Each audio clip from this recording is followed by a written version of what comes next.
Welcome to our latest Cornerstone Conversation, an American Cornerstone Institute series that focuses on important issues that affect the lives of all Americans. I am Eric Blankenstein, the Director of Policy at American Cornerstone. Today, we will be discussing a topic that has been in the news a lot lately, election integrity. Keeping our elections secure and, as important, ensuring that Americans believe that our elections are secure is of paramount importance for the health of our democracy. Today, we are joined by Hans von Spakovsky.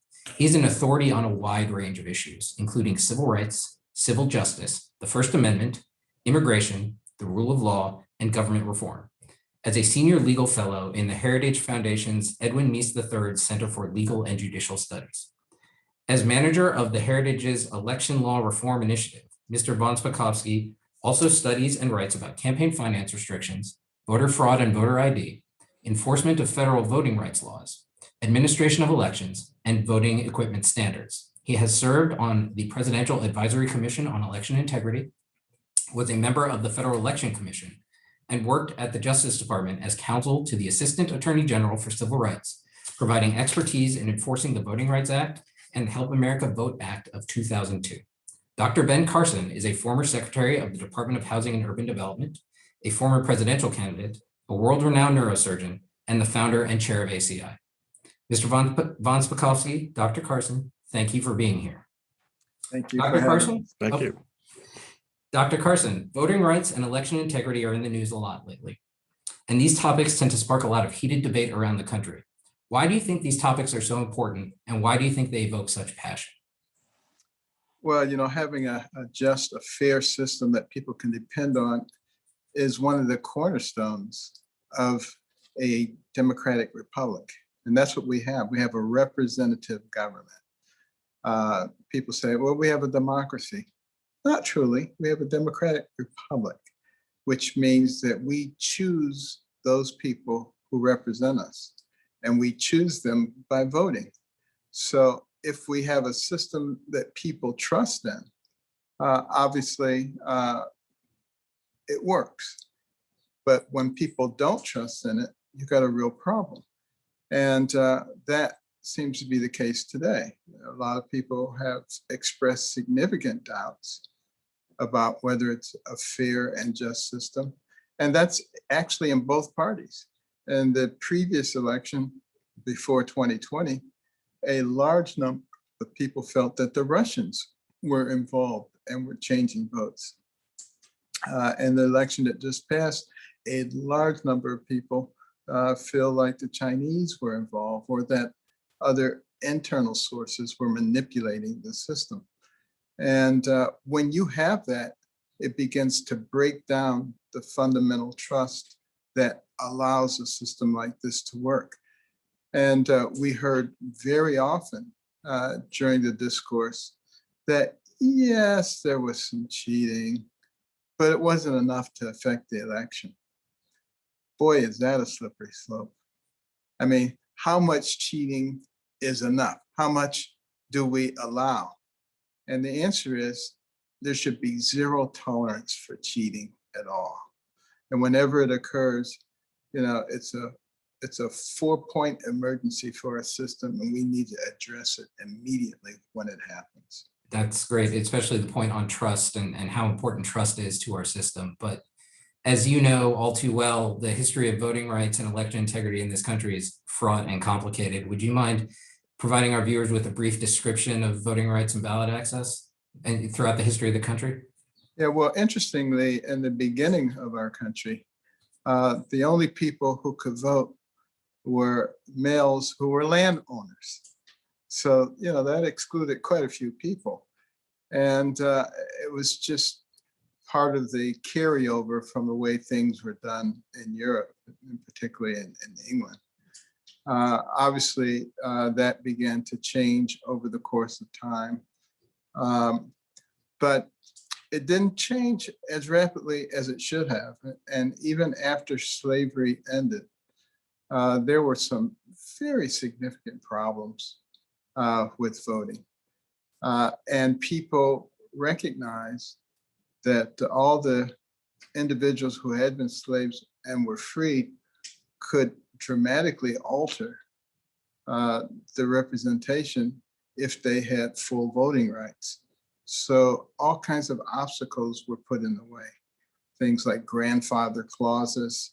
You could only vote if your grandfather had voted.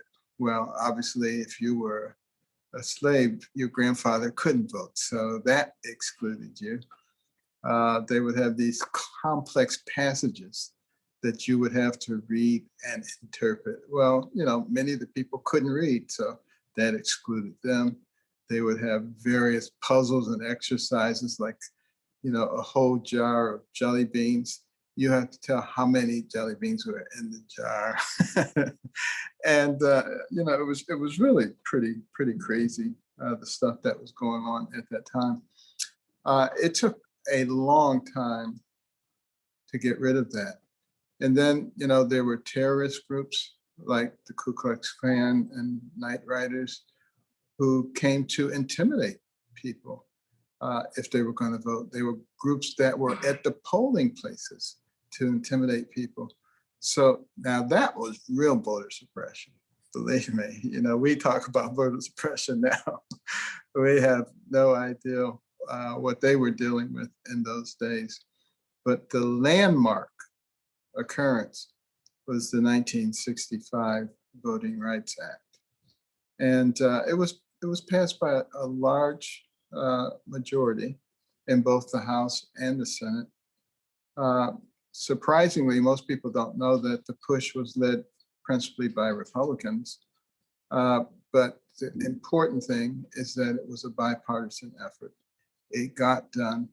Many people say it was the most significant voting rights legislation that was ever passed, and it did make a big difference. There still continued to be problems along the way, but massive improvements and fairness and extending rights to all of our citizens occurred as a result of that act, and I think we're to be commended for that. Yeah, very true. The history of voting in this country is a story of halting but steady progress to more inclusion. But Mr. von Spakovsky, as your research shows, there's a interplay between expanding ballot access and ballot integrity. And the question is, has the pendulum swung a little too far away from ballot integrity? Do you want to give our viewers a little brief discussion of the recent past in terms of potential voter fraud and things that your research has identified? Sure. And look, I agree with everything that Secretary Carson just said. Look, the Voting Rights Act of 1965 is probably the most effective law I think Congress really has ever passed. It virtually eliminated the kind of blatant and terrible discrimination that was going on, that was particularly intended and unfortunately effective in keeping Black Americans from being able to register and vote. But it's been extremely effective. It is easier to register and vote today than it's ever been in our history. Unfortunately, what I think too many people don't understand is that, or at least political leadership doesn't understand, is that you have to have both access and security. Because, yeah, you want to be sure that every eligible American is able to get to the polls and is able to vote. But if their vote is then diluted or stolen because of a fraudulent vote or because of mistakes and errors made by election officials and others, it's in essence the same as they're not being able to vote at all. Unfortunately, the U.S. has a long history of election fraud. It's something the Supreme Court itself noted in 2008 when it upheld Indiana's new photo ID law. And it's a problem that has not gone away. And part of the issue here is that in the big push to increase access, I think many have forgotten that you also have to allow security. And one doesn't cut out the other. You can have both access and you can have security. And an example of this that I would just give you quickly is that, look, when you register to vote in this country, I think the average American believes that election officials do a lot of work to verify the information that you've provided. To check, is this really the person's name? Do they really work at this address? Are they really a U.S. citizen? Unfortunately, election officials don't do any of that. They just simply take the information on a card and register you to vote without verifying any of that information. Many states, New York is an example, you don't even need an ID to show up at a polling place. That is a problem in terms of the vulnerabilities it creates, because unfortunately there are people who are willing to take advantage of that. We saw that just recently. Remember last summer in Paterson, New Jersey, city council race there was overturned. 4 locals were charged by the state attorney general with criminal absentee ballot fraud. 2 years ago, 2018, we had a congressional race overturned in North Carolina, again, due to illegal behavior, this time also involving absentee ballot fraud. There are, I think, 7 individuals there have been criminally charged by that. And there was enough fraud to overturn the results of elections. And there are other cases pending around the country where people have been arrested and charged. Just one other quick example I'd give you, and because I don't think a lot of people heard about this, but look, last summer, a former congressman from Pennsylvania was criminally charged and indicted. He's become a campaign consultant working for various candidates in multiple elections. And he was indicted for bribing an election official in Philadelphia to stuff fraudulent ballots into ballot boxes on behalf of his candidates. The election official, by the way, has already pleaded guilty to that. So we've got to work on both access and security, and you can do both. You can provide security. You can also ensure that every eligible American is easily able to get to a polling place, to cast a ballot, and to have their views and ballots counted in the election process.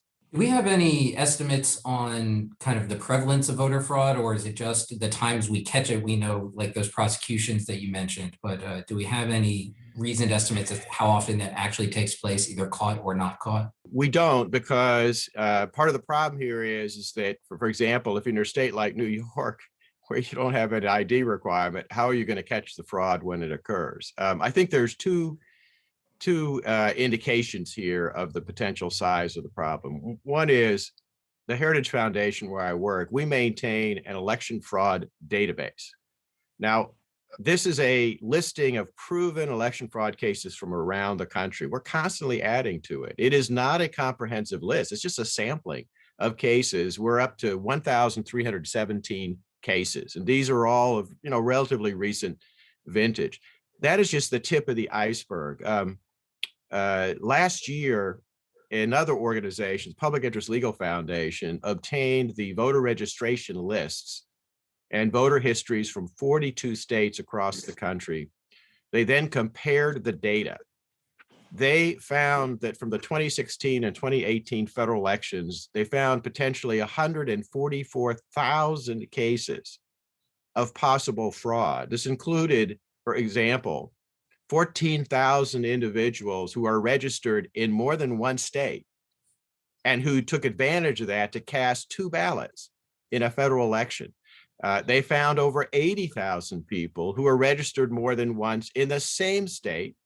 Election officials don't realize it, and they took advantage of that to cast more than one ballot.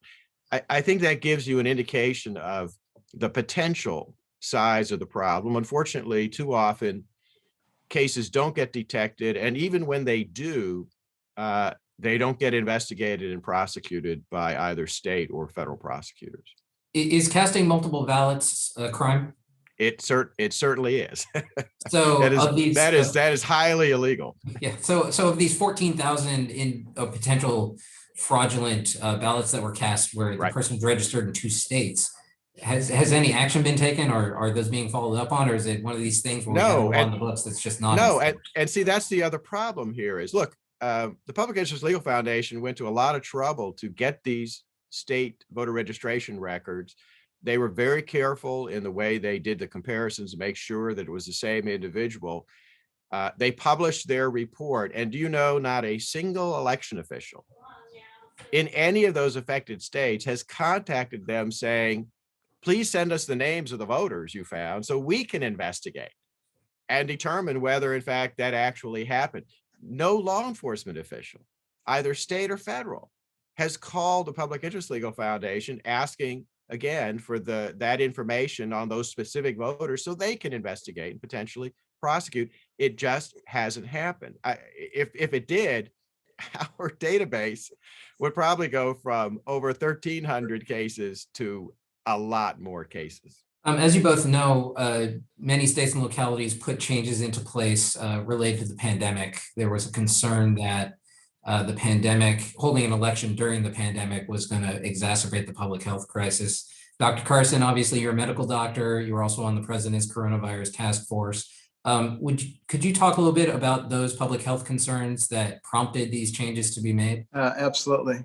But before I do, just piggybacking on what we were just talking about, in terms of the fraud, one of the easy ways for people to perhaps understand some of the things that have happened, and people have said, well, everything's been clarified and investigated, and we do a recount and it all comes out the same.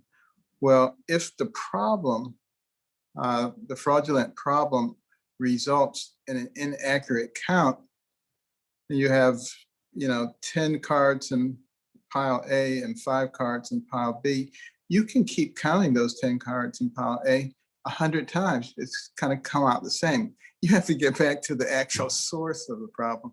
Right. And I think people know that, and they intentionally do this because then they can say to the public, the recounts were done. This is all very legitimate. And that is part of the problem that we're facing. Now, as far as COVID is concerned, there was a White House chief of staff who subsequently became the mayor of Chicago, who famously said, never let a crisis go to waste.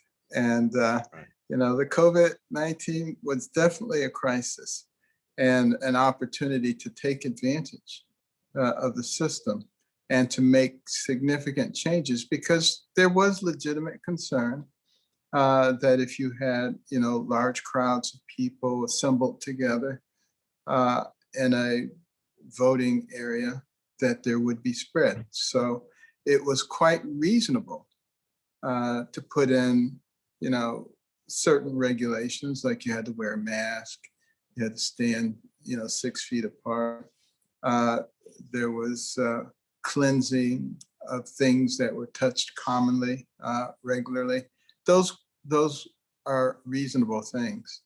What is perhaps not reasonable is some of the changes that were made by attorneys general, governors, and people other than the legislators who are given the constitutional duty of managing the elections.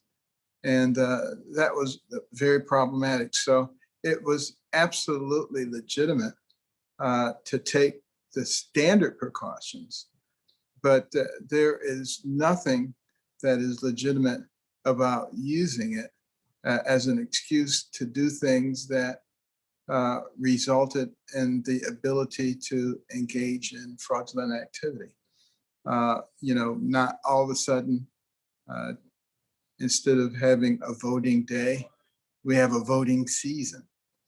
And, you don't have to check the signatures, or they don't have to match, and all kinds of things that were enacted within a very short period of time that could not be remedied in any reasonable way, but that opened the door for very, very substantial fraud. So COVID provided the excuse. Now, hopefully COVID will not be in place at the time of the 2022 elections, although it's hard to say because some people don't want to let it go. And even though, the severity of the cases and the hospitalizations continues to drop, there are cases, and there are varying types of viruses that are causing these cases, but we seem to have a pretty good handle on treating them now. But there are those who will cling until everything that they can to get every bit of juice out of this crisis that they can. Mr. von Spakovsky, can you give some examples of changes that were made by states nominally in response to the pandemic that you think caused potential ballot integrity issues? Sure, and again, I have to agree with what Secretary Carson said, and the fact that I think folks were trying to take advantage of the COVID pandemic to make changes that were not needed.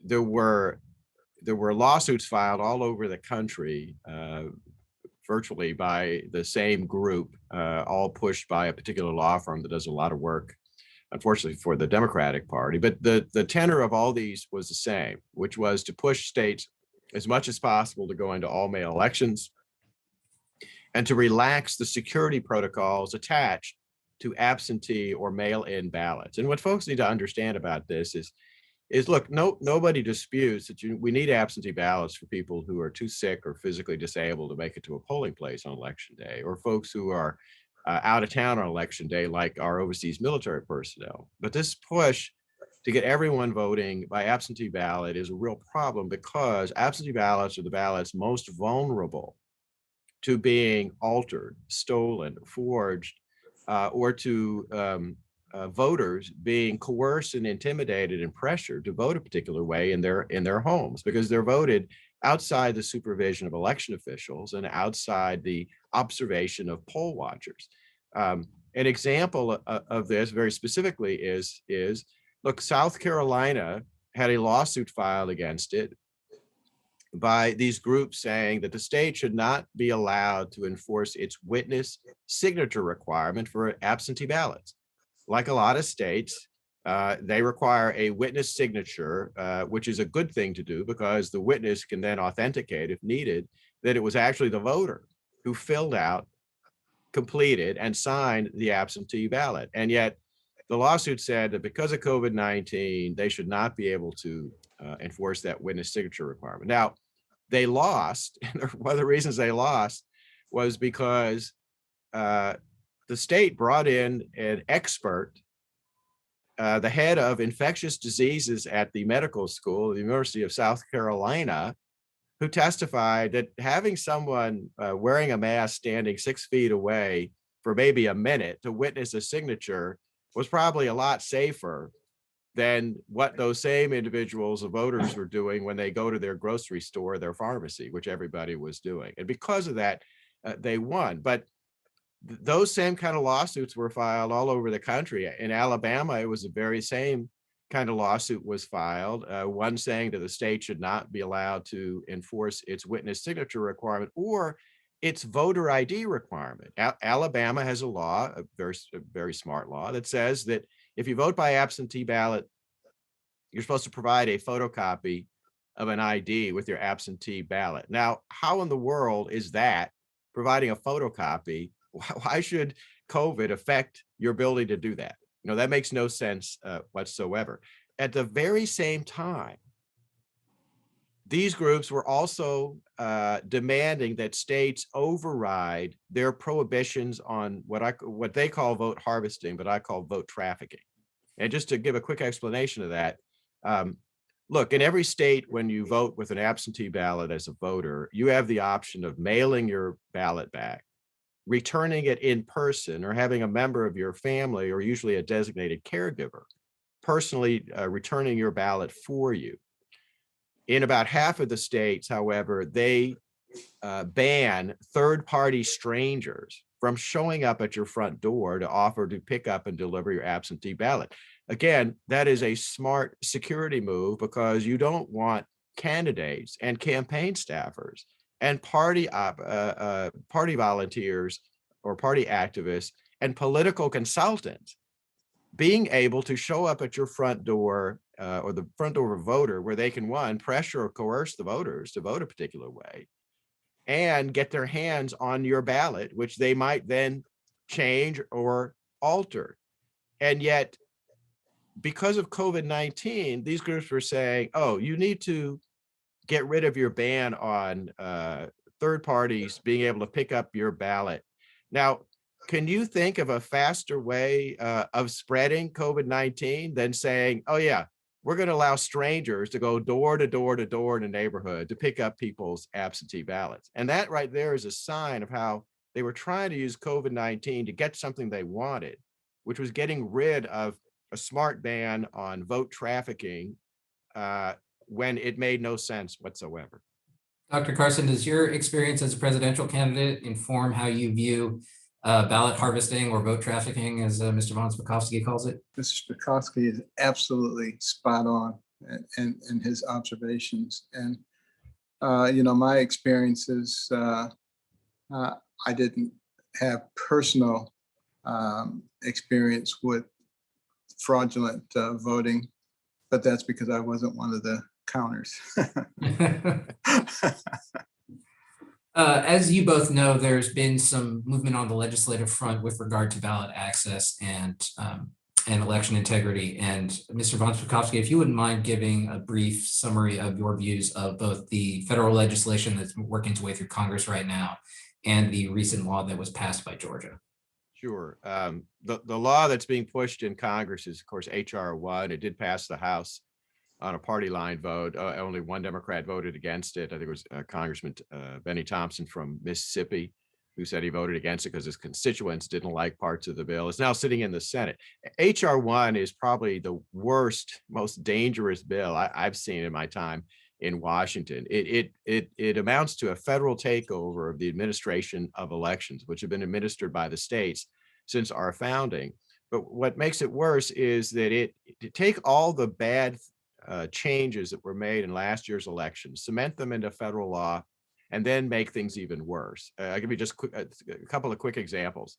If you are a state like Georgia, Texas, South Carolina, Tennessee, Indiana, that has put in a voter ID law, the law requiring somebody to show a photo ID when they vote. And keep in mind, every state that's put in a law like that has also put in a provision saying, we'll give you a free ID if you don't already have one.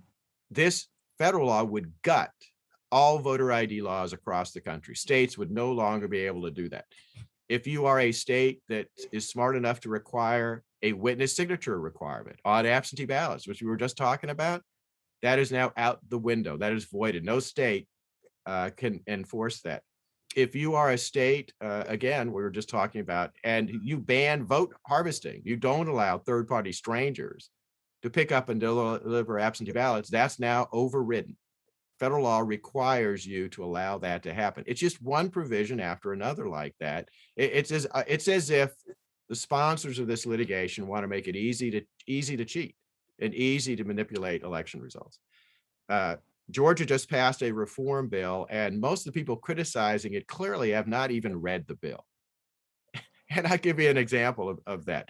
Look, Georgia's had a voter ID law, a good one, in place for more than a decade. Now, it only applies to in-person voting, but we have now 10 years worth of turnout data under that voter ID law that shows absolutely clearly that it does not prevent people from voting. In fact, turnout in the state has increased dramatically, including the turnout of Hispanic and Black residents of the state since the ID law went in place. So what does the reform bill do that they just passed? It extends the ID requirement to absentee ballots.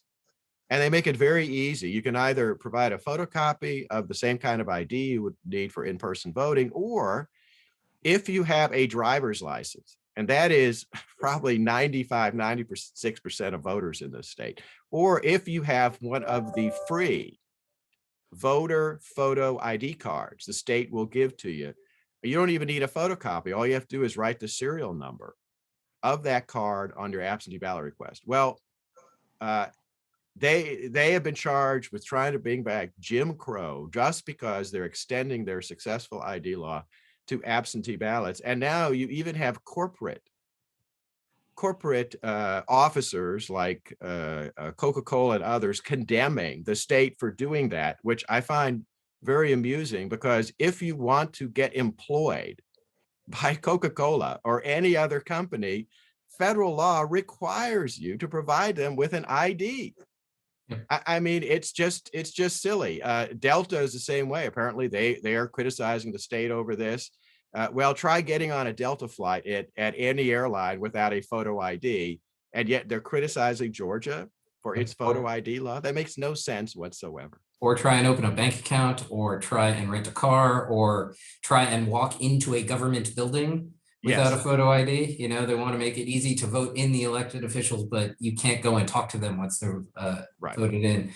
Dr. Carson, a lot of the criticism of laws and provisions like the ones in the Georgia law claim that those provisions uniquely disenfranchise minority voters. You have some thoughts about that?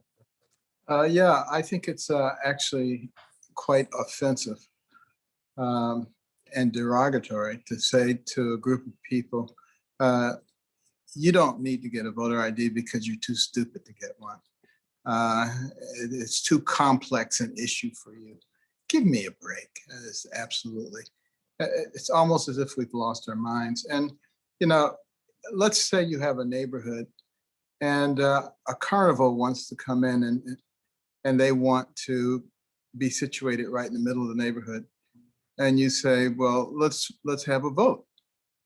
Because some of the neighbors say, well, this will bring, you know, jobs and it'll be exciting. We won't have to travel to be entertained. Others say, we don't want all those noise and all these people trampling through, but it would be a fair thing to have a vote. But you would clearly only want people who vote who live in that neighborhood. You wouldn't want everybody coming in there or anybody coming in there who might have some ulterior motive. It's exactly the same situation when it comes to voting. And this is what we have got to get across to people. It's almost like we've lost our minds and doing things that make absolutely no sense whatsoever. And then attaching some social label to it. This is racist, this is something else, so that people will identify with you. So that some of these corporations that we were just talking about, who are very weak-kneed, by the way. You know, you cannot have a land of the free if you don't have a home of the brave. You know, people have to stand up for what is really right and what they believe in, and not have their finger in the air all the time, trying to decide which way the wind is blowing, and therefore move to that in that direction. And you know, I just hope that we learn something from what we're going through now, and we start being much more reasonable and stop trying to gain political advantage and just start thinking about doing what's right.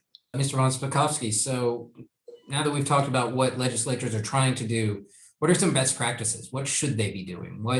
What should governments be putting in place to make our elections as secure as possible while not dissuading political participation?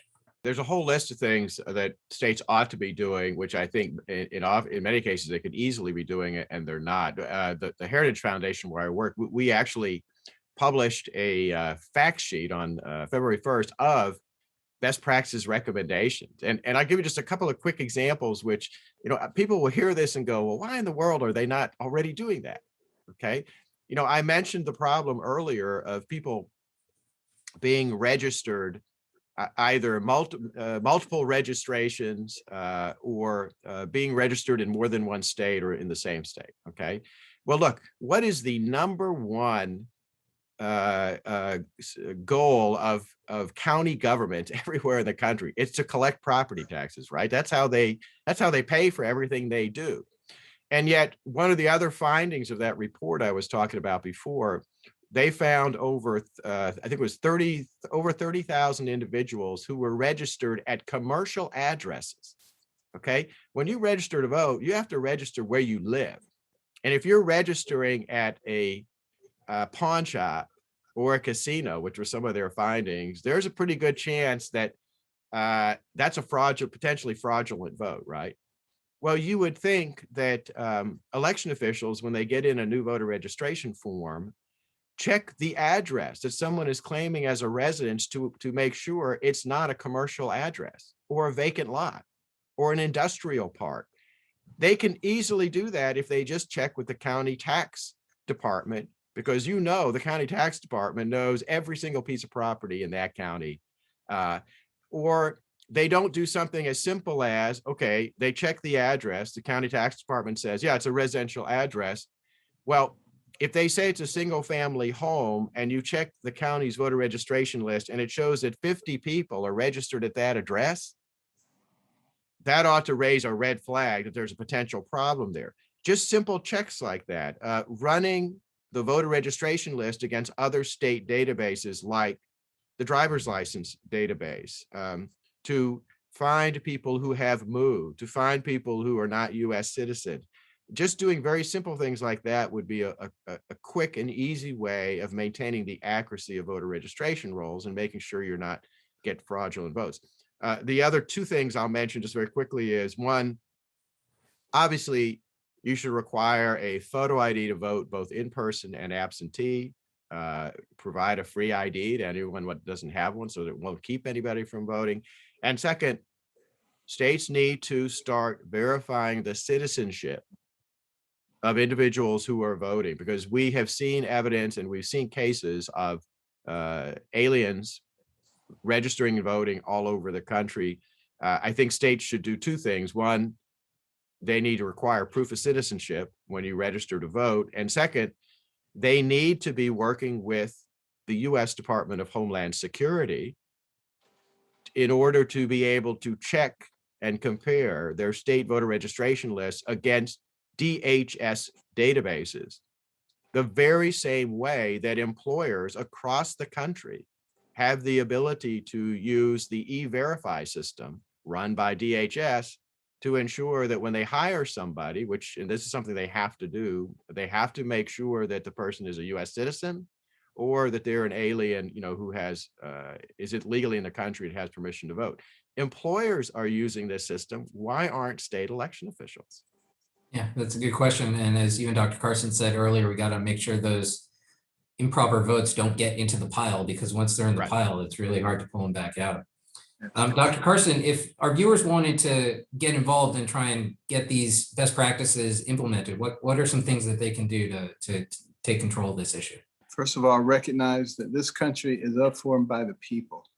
And that means the people have to also participate. They can't sit by as wallflowers or sit in a corner and hope that nobody notices them so that they won't get canceled. You have to be an active role, play an active role. That means, going to local meetings, talking to your legislators, writing letters, insisting, for instance, that voter fraud be prosecuted. If there's no consequences for it, believe me, it will continue to flourish. And, go to the meetings and make sure that your voice is heard on these issues, because if people think that they can get away with it, they will continue to do it. And we are ultimately the final stop when it comes to voter integrity. We can't depend on anybody to do it for us. We, the people, have to be the ones who hold everyone responsible for making sure that we have a fair and equitable system of choosing our leaders. Well, thank you both for this very interesting conversation about voting rights and election integrity. Mr. von Spakovsky, can you tell our viewers where they can find your work? Go to heritage.org, heritage.org. We actually have a page there just dedicated to election integrity. And it not only has everything that I've written, including our best practices, it has our election fraud database. You can click on any state and it'll pull up the list of proven cases of fraud that have occurred in your state. Hopefully you're one of the states where there haven't been a lot, but you can find that out on our website. Dr. Carson, any last words? First of all, I want to thank Mr. Spakovsky for not just for being here today, but for his long engagement with trying to improve the integrity of our election systems. Thank you. Very much appreciated. And I just want to emphasize what I started out with, and that is, in a democratic republic such as we have, the only foundation that will destroy it quickly is when people don't have confidence in the way that they elect their leaders. This is of paramount importance. And don't let anybody distract you from the goal of pursuing election integrity. It will determine the future of our country. And it's particularly important right now because there was a time when the two parties pretty much wanted the same thing. They just had different ways of getting there. Now they want different things. You know, one side is very much invested in the system that we have, and another side wants to fundamentally change it into something else. So the people have to make a very, very big decision. And we're in the process of making that decision right now. We have to make sure it is really the decision of the people. If they want to move to a different system, we deliberately go ahead and do that, but let's do it in an honest way. And if we want to keep America, which is really more of an idea than it is a place, then we're going to have to work to do that. Thank you, Dr. Carson. Thank you, Mr. Spakovsky. This has been a Cornerstone Conversation. Thank you for watching.